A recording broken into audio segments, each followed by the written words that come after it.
কি হবে খেলাধুলা কি হবে? খেলাধুলা নানা ধরনের উপকারে আসবে। হাড়ের সমস্যা থাকলে হার্টের সমস্যা হাড়ের সমস্যা থাকতে পারে না। খেলাধুলা হচ্ছে কি কারো যদি দুর্বলতা থাকে দুর্বলতা কেটে যাবে, শারীরিক মানসিক দুর্বলতা কেটে যাবে। তোমরা যদি নিয়মিত খেলো, প্রতি সপ্তাহে একবার খেলো, তোমাদের শরীর কিরকম হবে মনে হয়? মজবুত হয়ে যাবে। এখন ধাক্কা মারলেও কিছু হবে না। আর রাস্তায় যারা মাস্টার ডিস্টার্ব করে ইফটিজিং করে, এরা ইফটিজিং করবে না, করবে নাকি?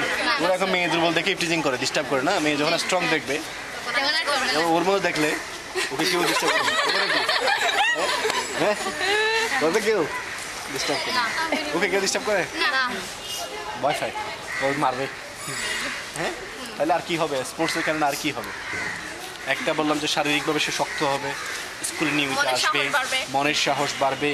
তারপরে এই যে আমরা যে পারি সেই কথাটা, সেলফ কনফিডেন্স, নিজের উপর একটা বিশ্বাস চলে আসবে। এবং অন্যরা এই যে দেখে অন্যরা স্কুলে আসবে, অন্যরাও আগ্রহ বাড়বে, সবাই খেলাধুলায় অংশগ্রহণ করবে। Good, very good.